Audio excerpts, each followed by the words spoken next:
Hey, hello, and howdy. October has been and gone, and TaleInferno has been running with content in a little under a month now, and I thought, well, why not? Let's wrap up the month that has been. That is October. What's happened during this month on TaleInferno?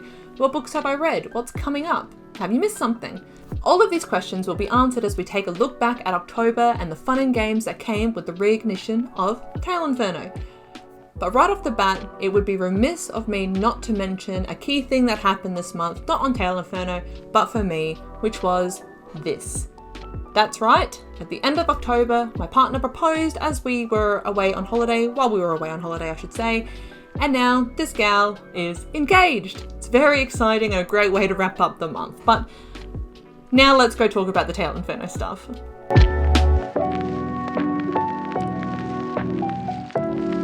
I thought a good place to start these wrap-ups is to go through what was published on TaleInferno's channels. Now, this isn't just on the website because there has been content that has been very specific to certain for certain channels. So let's start with the book reviews that I have done in October. In October, we began the book review journey of Sarah J. Maas's Throne of Glass series, beginning with the prequel short story collection in The Assassin's Blade, then the first two books of the series, which are Throne of Glass and Crown of Midnight. With that being said, I'll give you a bit of a summary of what the reviews entailed. So the first one, The Assassin's Blade. I read The Assassin's Blade back on the 12th of January 2024 and ranked it a 4 out of 5. It's a collection of novellas that acts as a prequel to the events that transpire in the Throne of Glass series. Now, I didn't know prior to reading this that there was the option to read it after Crown of Midnight, which is the second book of the series, and by doing so it follows the publishing timeline.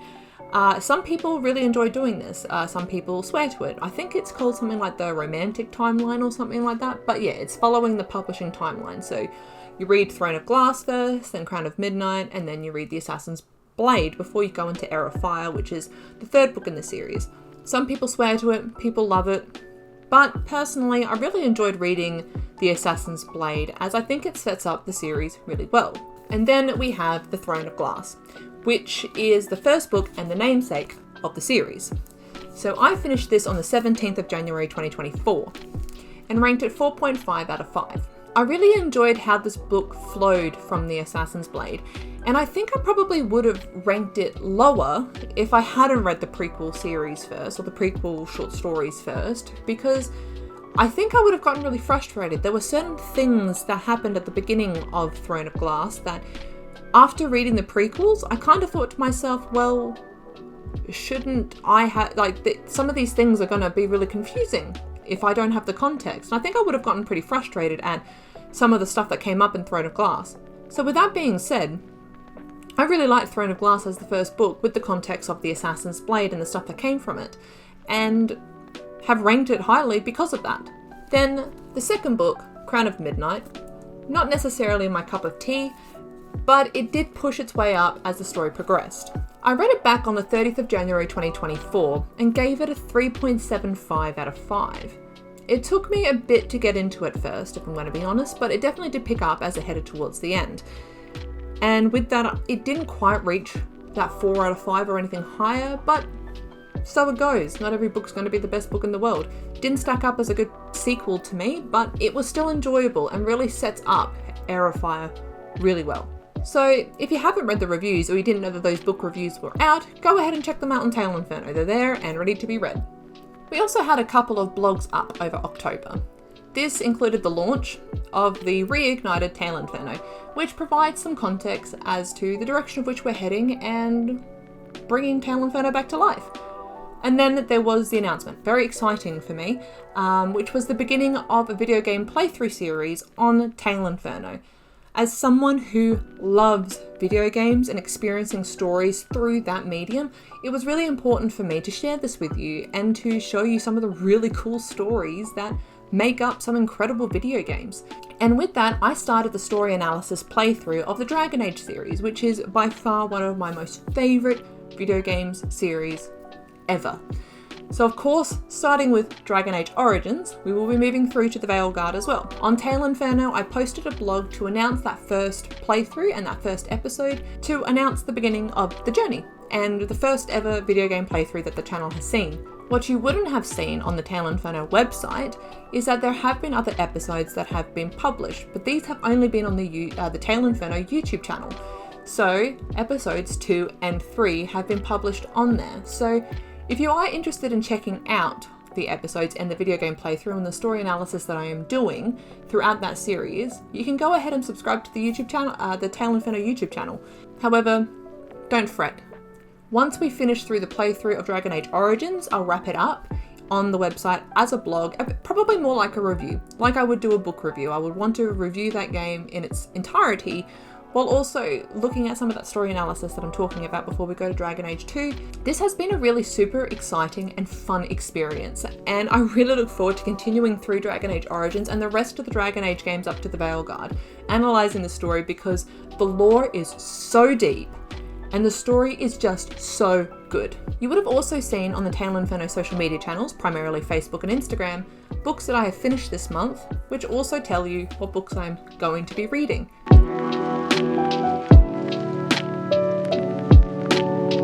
So as I said before, if you follow TaleInferno on Facebook or Instagram, you would have seen that in October I finished 4 books, which was helped by the fact that I had a really relaxing holiday where my goal was to just read as much as I could, and therefore got through quite a few, smashed out a few. Fabulous.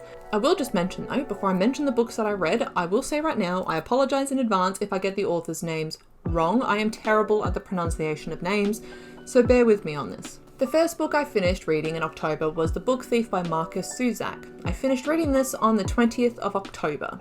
You'll see on the TaleInferno Goodreads and Storygraph accounts that I rated this a 5 out of 5. Without spoiling the review that I'll do in future, let's just say what a beautiful, touching and emotional story. As I did post on social media on the TaleInferno channels, I was definitely trying not to cry in the club, aka the local cafe, while I was reading it. It always seemed to be that anytime there was an emotional or touching moment where I was just holding back tears, it was always in a public space, usually the cafe. It was never when I was comfortable at home, where it wouldn't have mattered if I was bawling my eyes out. It was always out in public, but so it goes. I then moved on to The 7 Husbands of Evelyn Hugo by Taylor Jenkins Reid, which I finished on the 25th of October. Ranking at a 3.75 out of 5, I had super high expectations on this book because I saw a lot of hype about how amazing and marvelous and awesome it was online, and unfortunately for me it didn't quite meet those expectations, and that's probably more a reflection on myself on putting such high expectations on something because of the commentary online. But with that being said, it's a really good book and it's beautifully well written, and one I would definitely recommend people read. And I'll tell you more about it and go more into my feelings about it in the review that I will eventually publish on TaleInferno. Then in less than 24 hours, I finished off book number 3 of the month, The Book of Lost Hours by Hayley Gelfuso. I finished this on the 26th of October, and this book I ranked at a 4.25 out of 5. It was a really unique book and story for me. I've not read personally any books that kind of weave time, memories, and historical and political conflict in the way that it did, kind of like magic. It was a really cool read, and I really look forward into deep diving into this book when I get to reviewing it on TaleInferno. And then, slipping in at the very end, I finished The Duke and I by Julia Quinn on the 30th of October. I picked up this book at a community bookstore in Beechworth as I was interested in dipping my toes into the Bridgerton series. I really like the Netflix series, so I thought, why not? I'd give it a go. I ranked it a 3.5 out of 5. I personally don't gel so much with straight up romance as a genre, but it was still really enjoyable and really, really sweet, and I'm really keen to read the rest of the series. I don't have the rest of the books. I'm not going into the second book straight after reading the first, but I am going to be on the lookout for the rest of the books in the series, get them ordered, read through them, and read the series and review the series. And then heading into November, I'm jumping back into a fantasy book and reading Quicksilver by Callie Hart. For the most part of this year, I have read a ton of fantasy books, and so I went on a bit of a fantasy cleanse and read a few other books of other genres, mostly historical fiction. But I'm back on the fantasy wagon, and I've heard a lot about this book online, so let's see how I find it.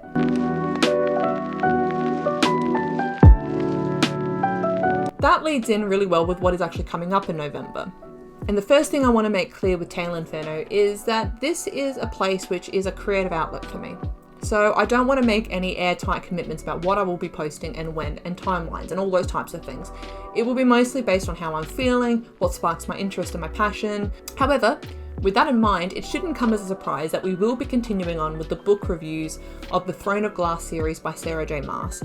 However, I have also been considering doing a bit of a throwback of the book reviews I did on the previous TaleInferno, as there are some books that I've read back then that I don't think I will reread again. They're books that I have sat with for a bit, and I'd like to be able to look back on those reviews and think about, after the years that have gone on, how I feel about them now. As I mentioned, I don't think some of those books I would reread and experience again because they can kind of be read and be laid to rest, so to speak. Some of them I will reread and do a fresh review for, but I want to be able to make sure that these stories have their opportunity to shine. So you may see one or two of these pop up in November. I'll also be continuing on with my playthrough and story analysis of the Dragon Age series, so if you want to tag along with that journey, be sure to subscribe to the TaleInferno YouTube channel to watch the episodes as they come out. I am umming and ahhing about jumping into another video game that I haven't played before and trying to do a similar story analysis, but it being a first time playthrough, so I get to try and see what's going on and pick out what connects and how the story goes when I haven't experienced it before. It'll probably be something like The Outer Worlds now that the second game is out, but let's see what happens.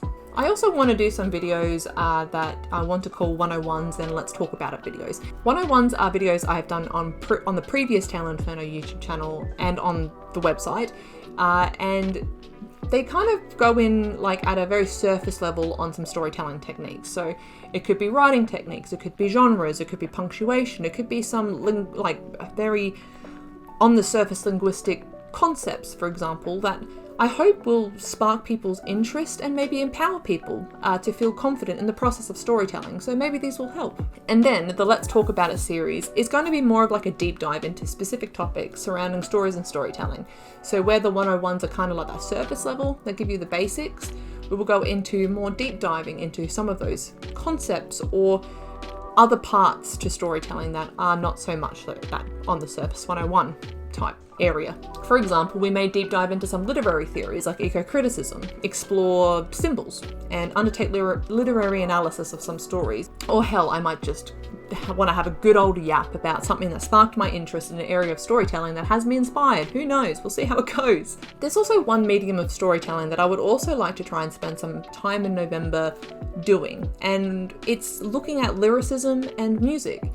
Music is an incredible outlet for storytelling, and lyrics can be incredibly powerful in connecting with people and helping them process moments in time. There's quite a few artists that I absolutely love and adore, and some of these artists have recently come up with some new music that have been incredibly beautiful and powerful, and I've connected really closely to the lyrics. And so what I would like to be able to do in some way, shape or form on TaleInferno was to go through some of these albums or these songs and pick out some of these lyrics and talk about them. Understand why they're powerful, why they connect, how they engage, why I personally like them, and connect with you guys to see if you feel the same. And maybe we'll connect on a music and lyricism level, then, say a book level or a video game level, whatever it might be. So I'll figure that out, and maybe we'll see something pop up in November. But who knows, work may get busy. Maybe my social life will lift its head and I'll be busy every weekend seeing people. So there may be no posts, there may be few posts, there may be heaps of stuff that comes out on TaleInferno in November. Who knows? Nonetheless, I feel like October has been an incredible way to kick off the new and improved TaleInferno. A big shout out to everyone who has followed along and engaged with the content and more. I really appreciate the support and hope that you have enjoyed it and have felt the story igniting within you, or that you feel empowered to continue your own storytelling journey. With all that being said and done, I'll wrap up this wrap up by again saying thank you. I'm so looking forward to the rest of the year and what November will bring for TaleInferno. If you want to keep up with everything that's happening on TaleInferno, you can follow on social media, particularly Facebook and Instagram. You can continue to regularly check the website, which is www.taleinferno.com. You can subscribe to the YouTube channel, in particular to keep up with those episodes for the video game playthroughs if you're interested in them. And you can also check out TaleInferno's Goodreads and Storygraph accounts, as you'll see what I'm currently reading, what I have read, the rankings of what I've ranked out of 5, all those books that I've read. You can see what stories will probably be coming up in the reviews. It'll give you a good insight into what's to come. So thank you for watching. I look forward to igniting the story with you in November.